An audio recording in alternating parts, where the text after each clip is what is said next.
स्वस्ति स्तुया विनाशाख्या पुण्यकल्याण वृद्धिदा विनायक प्रिया नित्य त्यांचो स्वस्तिम ब्रुवन्ति। सभी सनातनी भाइयों को, मित्रों को विशाल जोशी का नमस्कार। जय श्री कृष्ण, हर महादेव। आज पुनः एक बार जो विषय हमने कल अधूरा छोड़ा था, यानी तिलक का महत्व आध्यात्मिक और वैज्ञानिक दृष्टिकोण से, और उसी के साथ उसमें आगे आज हमें जो जानना है कि तिलक कौन सी उंगली से लगाए, शास्त्रों में तिलक के बिना क्या क्या नहीं करना चाहिए, इन सभी विषय के बारे में आज हम जानेंगे। आइए सबसे पूर्व में स्मृति ग्रंथों में जो तिलक के बारे में बताया है उनकी चर्चा करते हैं। तो कहा गया, स्नानम दानम तपो होम स्वाध्याय पितृकर्म च तत्सर्वं निष्फलम याति ललाटे तिलकम बिना। अर्थात बिना तिलक के हमें स्नान, दान, तप, हवन, स्वाध्याय, पितृकर्म आदि नहीं करने चाहिए, और यदि करते भी है तो उसका कोई फल नहीं मिलता। अब आपके मन में यह प्रश्न होगा कि ना तो हम तप करते हैं, ना तो हम हवन कर रहे हैं, ना तो हम श्राद्ध कर रहे हैं, तो फिर क्यों दिन भर तिलक लगाए घूमे। तो मेरे मित्रों, यहां पर एक शब्द आया, स्वाध्याय। स्वाध्याय का एक अर्थ निकलता है अपना निजी कर्म, जो नित्य निरंतर की क्रियाएं हैं। आप किसी भी फील्ड में यदि काम कर रहे हो तो वो आपके लिए एक स्वाध्याय है, वो एक नैमित्तिक नित्य कर्म है। तो उसमें भी आपके मंगल के लिए, आपका अविघ्न हो, आपका किसी भी कार्य विघ्नता से पूर्ण ना हो, निर्विघ्न पूर्ण हो, इसलिए मंगल कामना हेतु हमें तिलक लगाना चाहिए। पद्म पुराण का भी एक श्लोक है कि तिलक का क्या पुण्य मिलता है। तो गंगा मृत समम पुण्यम पवित्रम पाप नाशनम आपदामहरम नित्यम लक्ष्मी तिष्ठति सर्वदा। यहां पर बताया गया है कि गंगा मृत समम पुण्यम, तिलक लगाने से गंगा में जो अमृत समम, जो तोय यानी पानी है, वो पानी का स्पर्श करने से, जल का स्पर्श करने से जो पुण्य मिलता है, वह पुण्य तिलक लगाने से भी मिलता है। पवित्रम पाप नाशनम, जैसे गंगा का जल हमें पवित्र करता है, हमारा पाप नष्ट करता है, उसी तरह तिलक भी हमें पवित्र करता है और हमारे पाप का नाश करता है।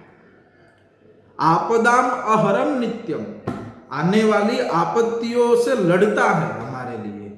और अंत में बताया, लक्ष्मी तिष्ठति सर्वदा। और जो मित्र, जो सनातनी मित्र पूरे दिन भर स्नान करने के बाद तिलक लगाए घूमता है, तो उसके जीवन में आपदाएं नहीं आती और माँ भगवती लक्ष्मी की कृपा उस पर बनी रहती है। इसीलिए मित्रों, हमें हर दिन सुबह स्नान के पश्चात तिलक लगाना चाहिए। अब हम बात करते हैं हमारे सनातन धर्म में जो 4 वर्ण बताए, ब्राह्मण, क्षत्रिय, वैश्य और क्षूद्र, इन चारों वर्णों को कौन सा तिलक करना चाहिए? चंदन का करना चाहिए, कुमकुम का करना चाहिए, किस उंगली से किसको तिलक किया जाए, इन सभी की अभी हम चर्चा कर रहे हैं। तो सबसे पूर्व में बताया है कि यदि ब्राह्मण कोई तिलक करता है तो उसको ऊर्ध्वपुंड्र नाम का तिलक करना चाहिए। उससे क्या होता है? खड़ा तिलक जो बोलते हैं ना, ऊर्ध्वपुंड्रम, चंदन का खड़ा तिलक, वो ज्ञान और सात्विकता की निशानी है। ब्राह्मण का कर्म है ज्ञान को बांटना, अध्यापन करवाना, सबको उपदेश देना। तो स्वयं की सिद्धि के लिए यह ऊर्ध्वपुंड्र नाम का तिलक ब्राह्मण को लगाना चाहिए।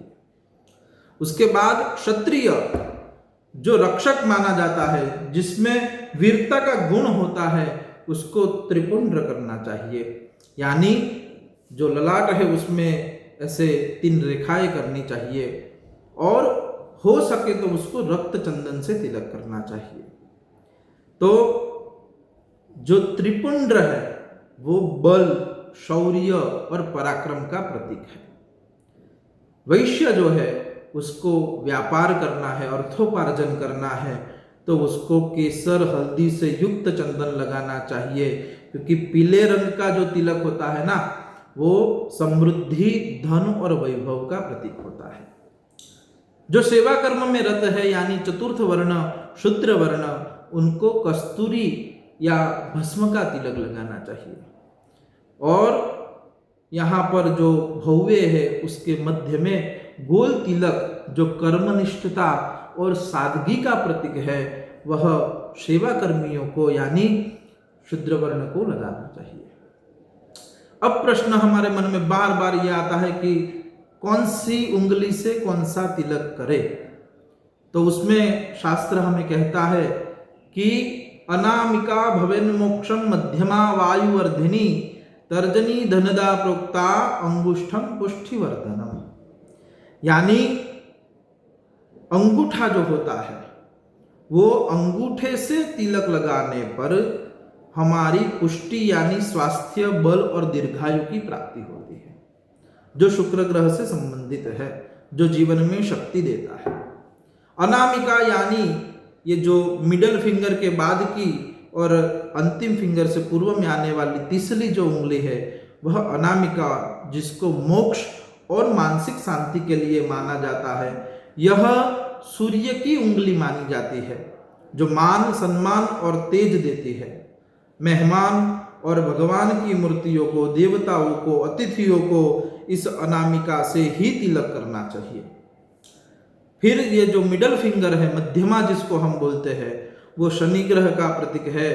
वो स्वयं के लिए प्रयुज्यमान है। जब हम अपने आप को तिलक करते हैं तो मध्यमा उंगली का उपयोग कर कर ही हमें तिलक करना चाहिए, जिससे आयु में बढ़ोतरी होती है। और अंतिम ये जो तर्जनी है, वो तर्जनी शत्रुओं पर विजय देने वाली कही गई है। बृहस्पति का उसमें वास है और अहंकार की यह उंगली है।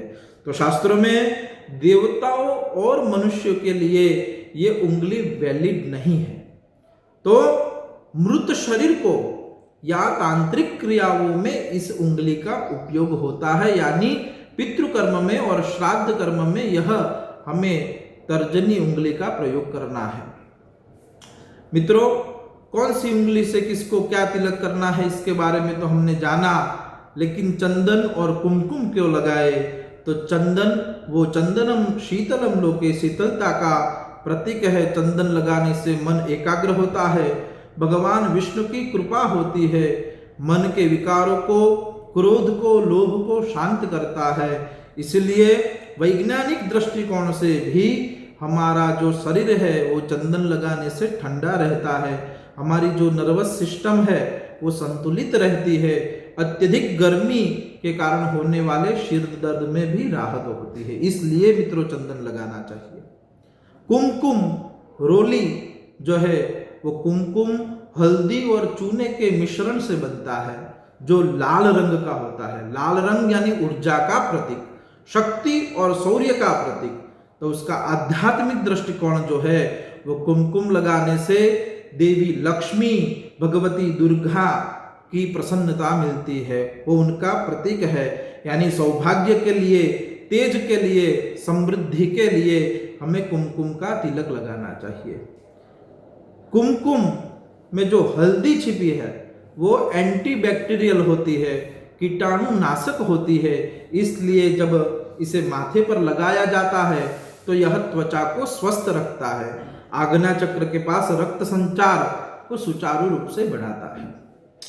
मित्रों, जो प्रश्न हमने गत वीडियो में यानी अगले वीडियो में रखे थे कि किस उंगली से, किस तरह से, चंदन से या कुमकुम से, शास्त्र में क्या प्रमाण है, इन सभी के बारे में अभी चर्चा की। सनातन परंपरा में तिलक केवल एक सुंदर दिखाने के लिए नहीं, दिखाने का साधन नहीं, बल्कि शरीर को स्वस्थ रखने के लिए, मन को नियंत्रित करने के लिए, परमात्मा से जुड़ने के लिए लगाया जाता है। तो हर सनातनी मित्र को यही विनम्र प्रार्थना है कि प्रातः स्नान करने के बाद तिलक कुमकुम का या चंदन का अवश्य लगाए, और अपने को जब लगा रहे हैं तब मध्यमा उंगली का निर्देश कीजिए, उसी से हमें तिलक करना चाहिए। आज के लिए मित्र इतना ही, धन्यवाद। यदि आपको हमारा वीडियो पसंद आया हो तो आप इस चैनल को सब्सक्राइब कीजिए, इस वीडियो को आगे शेयर कीजिए, और हमारी सनातन संस्कृति को टिकाए रखने के लिए एक हर सनातनी के मस्तक में तिलक हो, ऐसा हमारा जो लक्ष्य है उसमें आप भी हमारे साथ जुड़िए और सभी को इस तिलक के बारे में बताइए। अस्तु। जय श्री कृष्ण। नमो नमः।